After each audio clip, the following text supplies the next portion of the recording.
창세 6장 1절에서 6절. 사람이 땅에 번성하기 시작할 때에 그들에게서 딸들이 나니 하나님의 아들들이 사람의 딸들의 아름다움을 보고 자기들이 좋아하는 모든 여자를 아내로 삼는지라.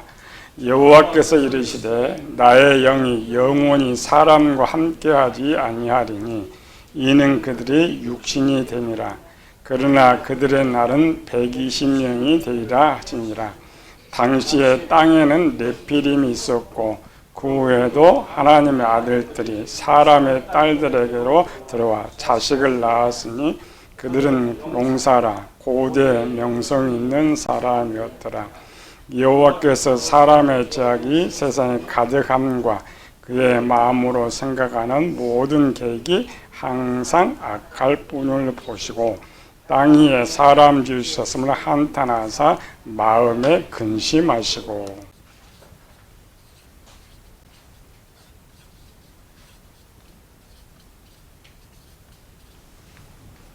창세 6장에 등장하는 하나님 아들들은 구원을 받았을까 받지 못했을까? 광야 40년 동안 죽은 60만 명은 구원을 받았을까 받지 못했을까? 성경 목사 난 배우다 보면은 하나 특색, 성경은 한 눈에 담아서 봐야 된다. 점진적 구속사라는 것은 하나님께 답을 주시는데 어느 한 곳에 답을 기록한 것도 아니고 풀어놓은 것도 아니고 여기 조금 저기 조금 이렇게 했기 때문에 성경을 한눈으로 담아봐야 그 답이 한눈에 볼 수가 있어요. 퍼즐을 조각조각해서는 뭔지 모르지만 퍼즐을 다 맞춰놓고 보면 뭐든지 설명할 수 있는 것과 같다. 구원론에는 성경에 크게 세 개로 나와 있죠. 양심시대, 율법시대, 복음시대. 성경은 자기 수준에 보여요. 불신자가 성경을 보아도 그걸 알 수 있고 갓난아이가 성경을 보아도 알 수 있고 장년이 볼수록 알 수 있도록 되어 있는데 그 보는 사람에 따라 다른 것이죠. 우리 양심시대의 대상을 본문에 나오는 하나님 아들들, 율법시대는 이스라엘, 복음시대를 이방인, 우리 이렇게 성경을 이제 한눈 답이 이렇게 담죠. 그래서 성경을 이 세 수로 나눠서 보면 한눈에 담아서 볼 수가 있다. 교회에서 배우는 아이들 수준. 이들은 어떻게 구원을 받느냐? 어떻게 구원받아요? 구원받는 방법 1번. 그러니까 어느 시대나 구원받는 방법 1번은 답이 똑같죠. 어떻게? 믿음으로. 우리 이 시대에 와가지고 이제 행위를 많이 강조하는데 원래 그 복음 시대보다는 율법 시대와 양심 시대가 행위가 강조가 더 많습니다. 구약을 보면 원래 구약은 역사 아담으로부터 쭉 기록되고 있지만은 이 말씀은 출애굽하는 이스라엘 백성들이 성경을 받아요.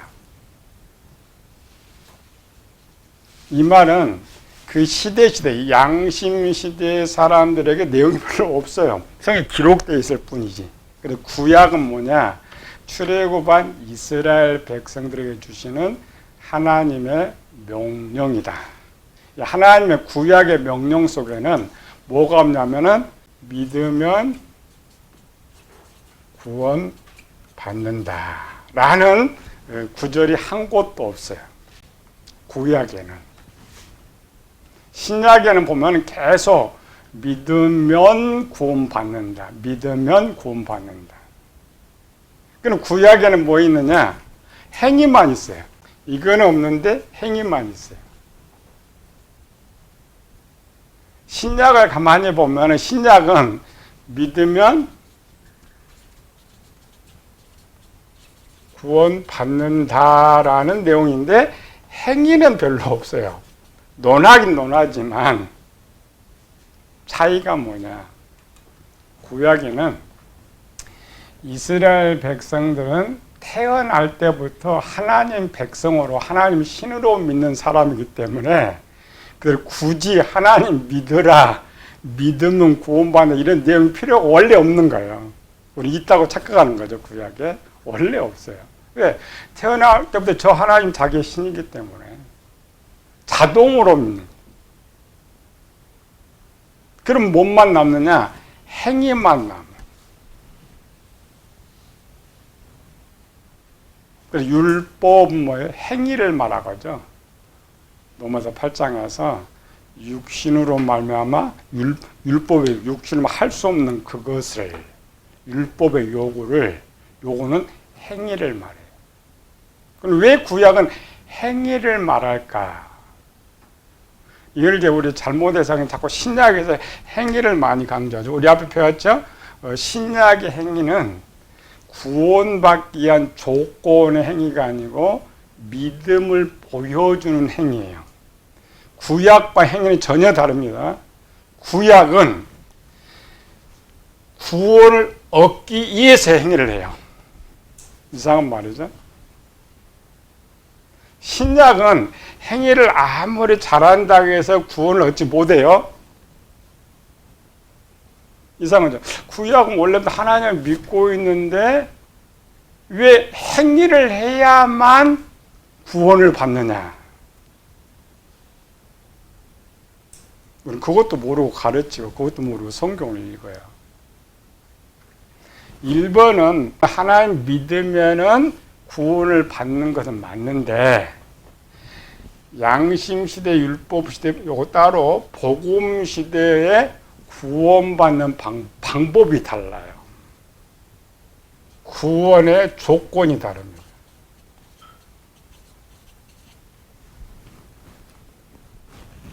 성경을 보면 똑같이 보여요. 행위 하는데 구원의 조건이 달라요. 어떻게 달라지느냐? 양심시대나 율법시대의 구원의 조건은 행위입니다. 믿음은 전제하고 1 플러스 1 믿고 행동이 있어야 돼. 이게 구약의 조건이에요.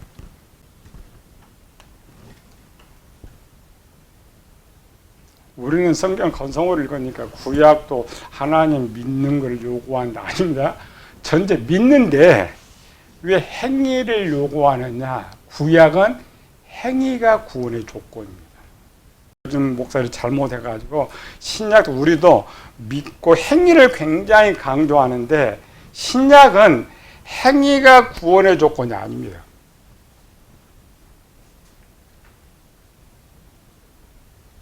신약은 하나입니다. 믿음이 구원의 조건이. 이상하죠. 구약은 믿고 행위가 되는데 왜 신약은 믿음만 구원의 조건이 되느냐. 한국교회 요란케 하는 거죠.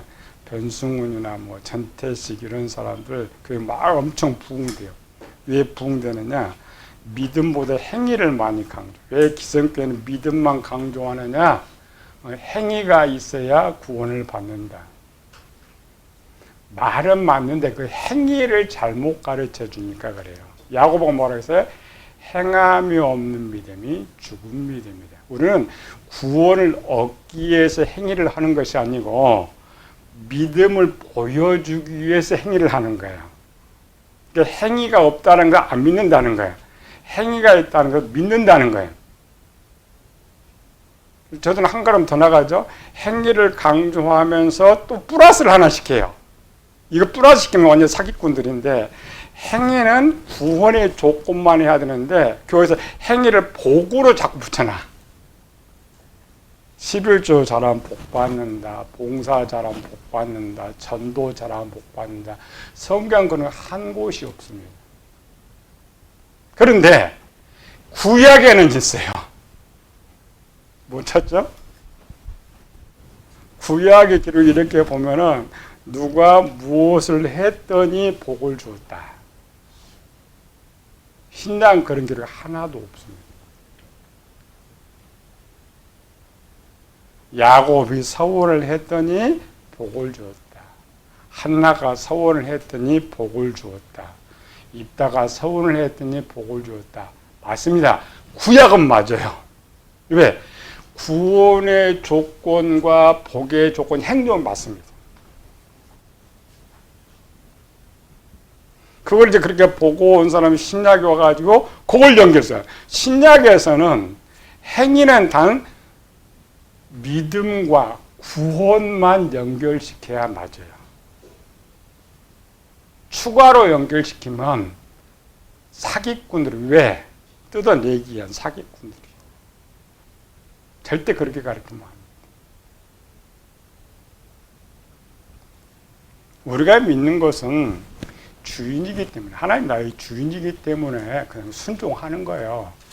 어떤 것을 받기 위해서 순종하는 것이 아니고 주인이기 때문에 내가 당연히 일을 하고 주인이기 때문에 내가 순종하는 것이지 뭐를 받기 위해서 순종하는 건 아닌데 한국에 이상하게 다 바뀌어버렸어. 복과 연결해서 바뀌어버렸단 말이야. 고 들어가 봐요. 주인이 종이 잘했다고 뭘 줘요? 주인이 기쁘면 줘요. 종이 충성 잘하면 주지. 종이 뭐 달라고 해서 주는 거 아니에요. 열심히 했다고 해서 주는 거 아니에요. 오늘 시대가 이제 바뀌어가지고 뭐 성과금제 돼서 직원들이 열심히 일하면 성과금도 받는데 전혀 그 다릅니다. 그래서 성경을 하나님께서 우리에게 주신 걸 은혜라 그래요. 은혜가 뭐예요? 선물. 선물이 조건에 따라 주어져요? 아니에요. 주고 싶은 사람의 기쁨에 따라서 선물이 주어지는 거예요. 그러니까 우리가 그냥 주인에서 열심히 충성하고 사랑하고 헌신하면 하나님 볼 때 기쁘면 복을 주시는 거예요. 복은 절대 조건이 안 됩니다. 구원은 조건인데요. 믿어야 되니까. 잘못 가르쳐. 왜? 이거를 잘못하니까. 양심시대로 똑같습니다. 똑같은 이 시대와 복음시대가 다른데 뭐가 다르냐? 구원의 조건이 다르다. 왜 구원의 조건이 다를까? 구원이란 말은 영혼 구원 받아서 천국 가는 것. 영혼 구원 받아서 천국을 가는데 이 시대와 이 시대의 다른 점이 뭘 것 같아요? 우리 구약은 잘 가르쳐요. 구약의 부족한 점. 이쪽 구약이죠. 이제 신약. 구약이 좋아요? 신약이 좋아요? 왜 신약이 좋아요? 새로운 약이니까. 구약은 옛날 약이니까. 구약에 부족하니까 거기에 채워가지고 신약을 만들었단 말이죠. 뭘 채웠느냐? 구약에 부족한 것이 뭐냐? 구약에 부족한 것이 뭐예요? 구원. 구원의 조건. 둘 다 신약과 구약의 기본은 죄삭은 사망이에요.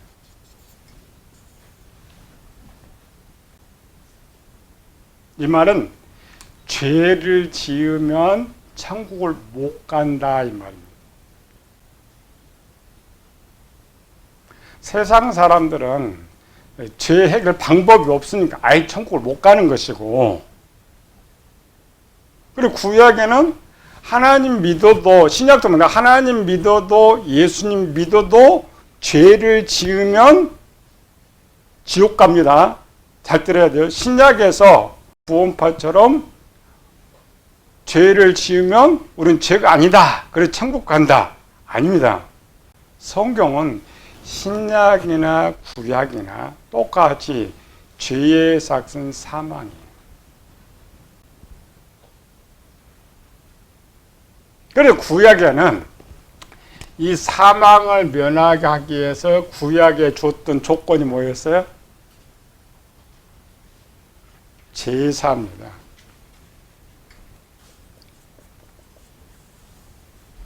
오늘 죄를 짓고 그냥 내일 내가 일어나면 괜찮은데 밤에 죽을지 죄를 짓고 하다가 자동차 타고 가다 죽을지 우리는 어떻게 알아요? 모르잖아요.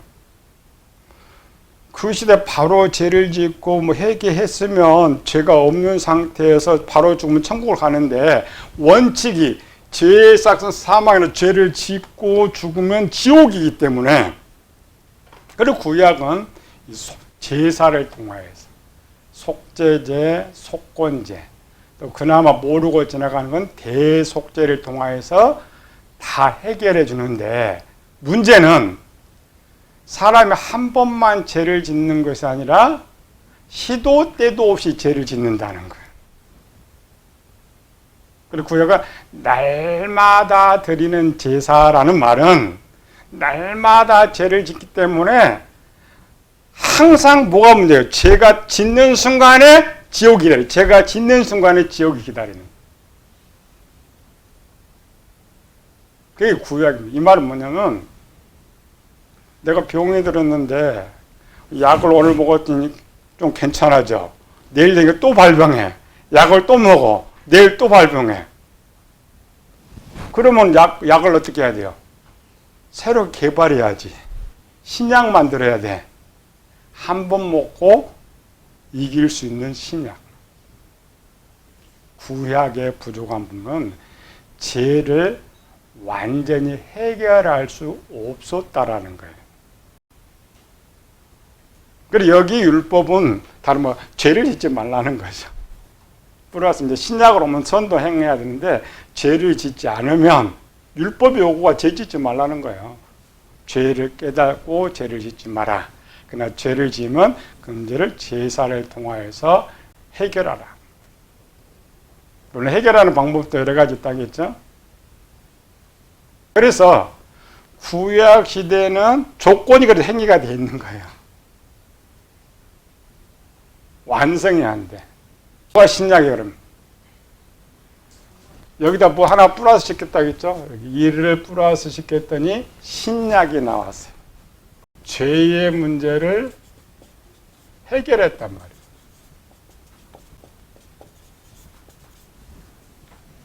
죄 문제를 해결해 버렸어요. 그래서 이 신약 시대는 이제 한 번만, 이 약 한 번만 먹으면 죄는 지어요. 죄는 이제 한 번만 먹으면 그 효력은 죽을 때까지 받아요. 그 부분은 구원파가 맞아요. 근데 정통이 또 거기서 틀렸다고 자꾸 하니까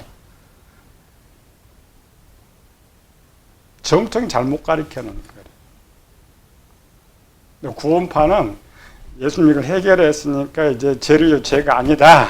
그래, 죄를 지어도 괜찮다. 이게 문제고 신약이나 구약이나 죄를 지으면 죄는 해결을 해야 돼요. 죄는 죄입니다. 해결 방법이 다르죠. 어떻게 달라요? 같은 것도 있고 다른 점도 있고. 구약시대 해결 방법입니다. 죄의 문제 해결 방법. 죄의 해결 방법.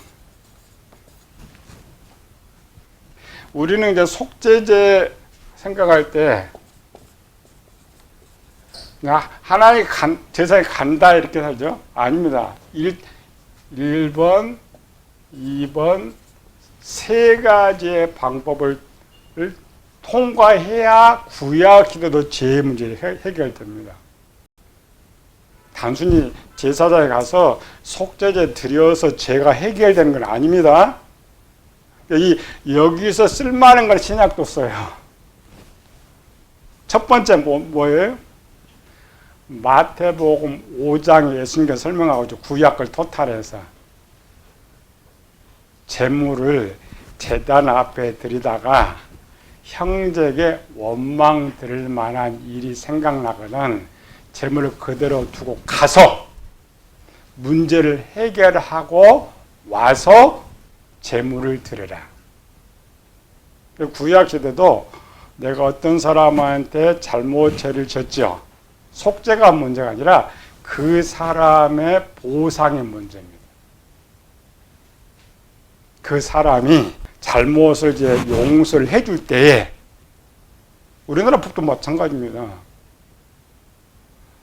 내가 피해를 끼친 상대방이 억울하다고 하면 고소해요. 그러나 피해당한 사람이 억울하지 않고 고소 취하면 가두지 않죠? 구약 똑같습니다.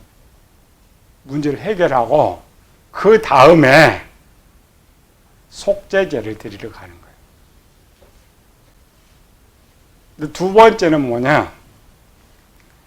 제사는 제사인데 제사장한테 가서 어떻게 가야 돼요? 그냥 제물만 뜰렁 갖고 가야 돼?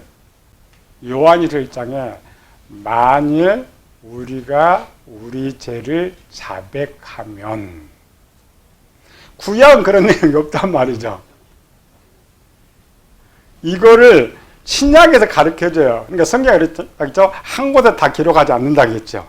그래서 다 한목에 봐야 답을 알 수가 있어요. 하나의 답이 없으니까. 그리고 똑같아요. 제물을 갖고 와서 제사장이 물어보죠. 왜 왔느냐? 그러면 고백하는 거죠. 내가 어떠한 죄를 지었는데 이 문제를 해결하고 왔으니까 이제 내 죄를 용서해 주시옵소서. 그리고 제사를 드려요. 세 번째로는 내가 제사를 드려서 용서를 받는 것이 아니라, 여기는 당사자, 상대방 문제 해결. 두 번째로는 죄의 고백. 세상은 세 번째가 없어요. 두 번째, 상대방이 용서해 주면 끝나요. 세 번째로는 세상의 모든 사람들은 종입니다. 또 이스라엘 백성들 모든 건 누구 것이에요? 하나님의 것. 그러니까 저 종에게 피해를 끼쳤다라는 건 누구한테 피해를 끼친 거예요? 주인한테 끼친 거예요. 그래서 제사장이 하나님 대리격으로 제사장이 제사를 드리고 이제 너 용서 받았다. 그걸 요즘 천주교 신부들이 고해성사에 많이 해먹잖아요. 그 제사에 선포를 해줄 때 비로소 용서가 끝나는 거야. 주인이 용서. 이게 속죄죄입니다. 우리는 아이들이니까 그냥 구약에는 죄를 지으면 속죄되면 다 용서받아요. 이렇게 생각해. 그게 아니에요. 종에 짓는 모든 죄는 누가 책임져줘요? 주인이 책임져줘요. 그러니까 신약에는 이미 예수님이 이제 주인이 됐으니까. 주인이 됐으니까 모든 죄는 이제 주인이 책임, 그래 믿으면 돼요. 믿으면 되고, 신약에는 어떻게 해요? 두 가지를 해야 돼요. 요것도 절차가 똑같아요. 절차가 똑같은데, 구약과 신약의 다른 점은, 구약은 반드시 재물을 갖고 가는데 신약은 입술로 해결을 해요. 그래서 우리가 항상 큰 데다 거짓말해도 입술로 하면 창피하니까 속으로 주님 또 내가 잘못했어. 내가 거짓말했어요. 나쁜 생각을 했어요. 바로 해결해야 돼. 구약이나 신약의 원칙은 뭐라고요? 죄의 삭은 사망이니까. 또 그것도 못했다. 그럼 반드시 저녁에 자기 전이라도 하루에 제 생각나는 거 고백하고, 하나님 그렇게 입술로라도 고백하면 용서해 준다고 했으니 그게 하나님의 원칙입니다. 그리고 신약시대가 얼마나 쉬워요. 구원받는 거예요. 너무나 쉽고 재물이 너무나 쉬운 거예요. 근데 구원파의 잘못 그걸 안 가르쳐줘요. 이미 했으니까 우리는 죄를 지은 것이 아니다. 회개가 안 되죠. 또 이제 믿음의 하나님 성장하면 또 죄에서 좀 멀어지니까 죄를 짓지 않게 되지만, 율법의 목적은 죄를 짓지 말라는 데 목적이 있는 거니까. 걔들은 죄를 지어도 죄의식 자체가 없어요. 구원파는. 죄를 인정하지 않으니까. 그건 큰 문제입니다. 우리 정통 이걸 안 가르쳐줘. 이걸 가르쳐주고, 그들이 말하는 것은 맞지만 이 부분은 다르다. 죄는 죄고 반드시 죄의 문제를 해결하고 죄를 짓지 말아야 된다. 그리고 구약에 또 하나가 있어요. 이렇게 해도 용서가 안 되는 죄가 있어요. 신약도 마찬가지입니다. 구약에서 속죄죄가 되지 않는 대상은 무슨 죄예요? 고의적으로 짓는 죄. 부지 중에 순간적으로 어쩔 수 없는 짓는 죄는 속죄를 통해서 문제가 해결되지만 아무리 살인죄일지라도 해결이 돼. 그러나 고의적으로 짓는 건 안 됩니다. 고의적으로 짓는 죄는 하나가 더 따라요. 상대방 배상도 하지만 형벌을 당해야 돼요. 그래서 구약은 눈은 눈으로 이는 이로라는 말을 쓰는 거예요.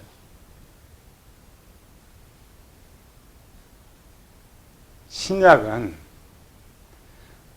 그 죄를 고의적으로 짓고 반복적으로 죄를 짓는다면 하나님은 그걸 나를 안 믿는다고 생각해요. 그걸 잘 가르쳐줘야 돼요. 아까처럼 구원파처럼 죄의식도 없고 죄를 마음대로 사기치고 짓는다. 지는 아무리 하나님 믿고 아들이라 하나님 그걸 아들이라고 안 해요. 그리고 구원을 성화의 단계라겠죠. 성화의 단계. 처음에는 죄가 막 죄를 짓지만 점차 죄를 정해 성화에 거룩하게 가요. 그런데 죄를 그대로 변화가 없다. 그거는 성장이 안 되는 거죠. 하나님 자녀가 아닙니다. 그들한테 이 구원이 안 돼요. 아무리 입술로도. 그래서 예수님께 하신 말이죠. 나더러 주여 주여 하는 자마다 다 천국에 들어갈 것이 아니요 아버지의 뜻대로 행하는 자. 이 말은 행위를 강조하기 위한 것이 아니었고 죄의 문제. 네 모습 보라. 네가 정말 하나님 앞에서 잘 살아가느냐. 그런데 구원받은 자지만 행위가 개차반인데 입술로 한다고 네가 구원받느냐. 나 너 인정하지 않겠다는 거예요. 이게 제일 기본이에요.